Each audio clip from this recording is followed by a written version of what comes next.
But okay, we know it sucks. You're not sleeping and you're dealing with these patients. And how do you start to detach from this reality that's around you, so you're not getting, because you said already you like the kind of the emotional involvement with people, but then at the same time you said it didn't take long before you despise these patients that are coming in because they're interrupting your sleep and bothering you.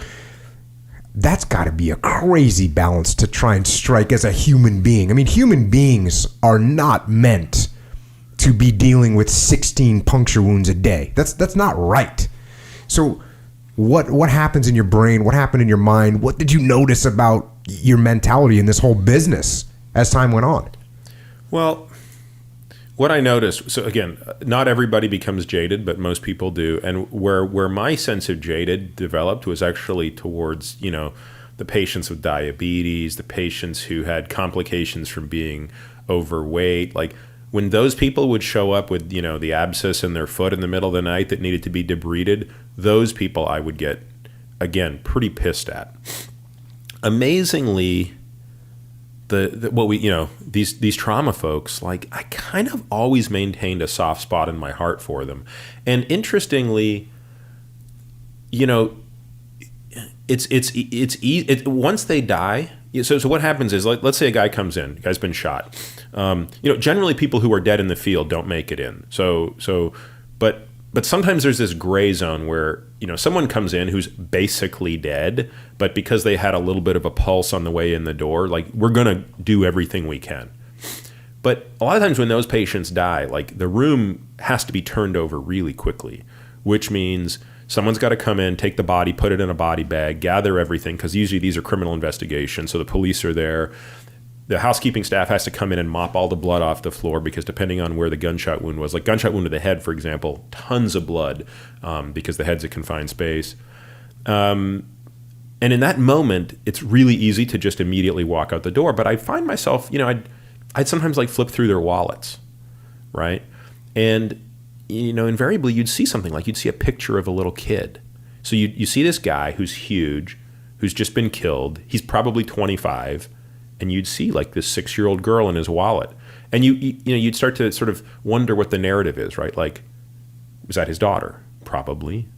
Did he know her? Probably. Did she know him? Maybe not. Like, you just don't know. And all of a sudden, that sort of humanizes these guys. And again, I think because of my own understanding of what they were dealing with, because of those 16 penetrating traumas, 15 had to be drug involved in one way or another. And so everybody who we're taking care of, for the most part, was some part of the cycle that's being described in the corner. Now, occasionally it wouldn't be. I mean, one of the examples that stands out that was, I would say, sort of like the top 5 saddest things I ever saw in residency was July 1st, 2002. I just happen to remember that day. And this girl on her 16th birthday came in, and she was just hit by a stray bullet in her neighborhood. It was her 16th birthday, stray bullet from, unrelated gang violence hit her in the head. And, she's an example of someone who came in basically dead. But in situations like that, like, I'm sure you can relate to this. You're just going to do something that's so beyond heroic. You want to do anything and everything to try to save her. And of course we couldn't. So, those examples are kind of rare, but the majority of the times it's, executions for people who stole money. Those would be hard to see, right? Because these are, this is a deadly game. Oh, and even the girl, the 16-year-old girl, she's part of the cycle too, because that's just a stray bullet. That's right. She's in a lousy neighborhood. You can almost guarantee that, if she's living in where she's living to get hit by a stray bullet, she wasn't living in, Roland Park.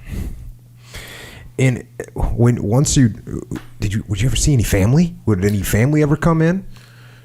Yeah, so there's 2 types of things going on, right? So the biggest problem we would have would be real gang on gang stuff, because it became sort of a feed forward loop, right? So if one guy came in and he was killed, you immediately knew the floodgates were going to open because there was going to be retaliation that night. I don't remember, the police were pretty good about trying to make sure that, like, when someone came in and who was killed, like, if you weren't immediate family, you were not allowed there. And they also tried to create a little bit of a delay in letting that information out. Again, maybe that wasn't the most considerate thing to do, but their view was trying to let the violence dissipate. The family stuff's hard. I mean, the hardest family interaction I ever had was with actually a blunt trauma, and it wasn't involving drugs at all, right? This was a boy. He was 15 years old. He and his brother, his older brother, who was probably 18, had picked him up after school. They were driving home, and they had the right of way, and a guy ran a red light and T-boned them on the passenger side. And the 15-year-old boy, both of them came in as separate traumas, but the older boy came in as an adult trauma, so he went to the adult side. I happened to be on pediatric surgery, like I was the senior resident on pediatric surgery that month, so I ran the pediatric trauma, which is where the 15-year-old came in. And it turned out the driving son was fine. He didn't have a scratch on his body. But this kid came in basically dead on arrival, though it wasn't clear why. But his pupils were blown, little bit of a pulse. We did, probably 30 minutes of everything imaginable before accepting the reality that he'd sheared his aorta. So if a high enough force can actually shear the aorta and it dissects, and you basically bleed to death inside the wall of the aorta, and that's why he died. And that was another example of how everybody just sort of scatters after that. But, his mom is in a waiting room wondering where her boys are, who, could have been an offender bender for all she knows. So those were, unquestionably the most difficult discussions ever, because trauma is the one area where there's complete surprise. Like, it's tragic when somebody dies from cancer. It's even tragic when somebody dies during an elective surgical operation, which happens, unfortunately, from time to time. But at least there, you have some heads up that something dangerous is going on. But this kid, said goodbye to his mom that day, went to school, and never came back. And now she hears, oh, he's in a car accident, and she's in the hospital, never imagining that he could be dead. And then you have to be the guy that goes in and say, I'm really sorry to tell you this, but your son is dead. There's actually a really interesting article written in the New York Times on this exact topic so it's kind of an interesting story. So my mentor in medical school, to this day, one of the closest mentors I've ever had is a guy by the name of Steve Rosenberg. So Steve Rosenberg is the chief of surgery at the National Cancer Institute, and he's kind of one of the luminaries in immunotherapy. So I did my postdoc with him at the NIH. And I actually spent time there in medical school, and actually he just called me yesterday out of the blue. We ended up having a great catch up for 30 minutes. His daughter, he has 3 daughters. His youngest daughter is Naomi Rosenberg, who's a resident I think she's an emergency room doc at Penn, which is also in a war zone in Philly. And she wrote a great piece on this, which maybe we could link to in the notes or something. It's probably like the last 3 months, about the difficulty of having to communicate to families when tragedies like this happen, which of course she would see a lot of as well in Philly. And then that happens. So you do everything you can to save this kid's life, and then you walk in, you face the mother, you drop the most devastating possible imaginable news on her. You got to go back to work. Right? Don't you then have to? Don't you have to go work again now? Yeah, that night in particular, that was. I remember that day pretty well. That was April of 2003, when that boy died, and by the time we had declared time of death, and I had gone to talk to his mom, it was probably like 10 o'clock at night. I probably spent an hour with her. And of course, it's disruptive because you're in there and your pager's going off. I've got the ER calling me about this kid, and I've got the ICU calling me about this. And, and she's, I sure hope I never have to know what she went through, because I can't really imagine, right? She's hysterical at a level that you just, like, a movie doesn't do justice to that. Like, you don't see that level of hysteria normally. And And that was certainly like one of kind of the 3 or 4 that really upset me the most. I mean, I had a real hard time, and I think I got lucky that night. I think that night ended up being a pretty calm night. I remember I got to probably spend some time just alone in a call room that evening, you know. And for me, that was this is the awful thing here, is we tend to project what's going on in our own life into any situation. I mean, I think I realized that pretty early. And so I think in the case of that particular trauma, I saw in that boy my brother, my younger brother. And so I was dealing with 2 things in that moment. One was, meaning from my own end, not the immediate issue, which is this boy died. One is, I'm imagining now, like, this could have been me and my brother in high school. Like, this could have been us. And how your life changes after that. Like, I thought his brother's life is never going to be the same. The second was, this was already after I had decided to leave medicine altogether, which was in June of 2006. And this trauma was like April of 2006. So I had decided in March of that year that I was just going to finish that year and then leave. So the other thing that was sort of, that I was struggling with, which probably makes this a little heavier than it needed to be, was, as painful as this is, it's a privilege to be this person. It's a privilege to be the guy who gets to try to save a life. And even when you fail, that interaction you're going to have with that family, which I think is something Naomi wrote about in that piece, it's so important. It seems trivial to us because you have that interaction over and over and over again.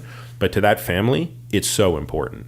That will be with them forever. Mm-hmm. And I think I felt that was a privilege. And so I think I realized, like, I'll never do this again.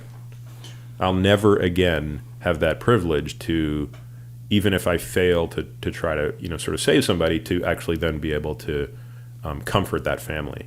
And that sounds really weird, and it's a very morose sort of thought to have. But all of those things, I think, in that particular example, you know, made for a really difficult set of, you know, days and weeks that followed. I went to his funeral. I was the first patient I ever went to a funeral of, a first trauma patient.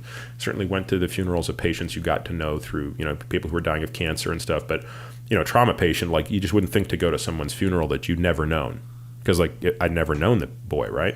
I stayed in touch with his mom for a few years, and not surprisingly, their life just completely fell apart, you know.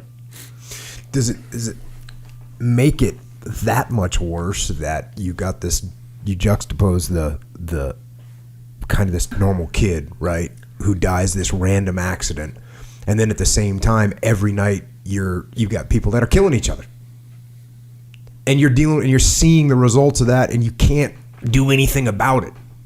How does that also play into your thoughts about, hey, I'm here trying to save these people's lives, and they're out there killing each other for over nothing, over the street corner, over this, over that. Did you go down that road mentally?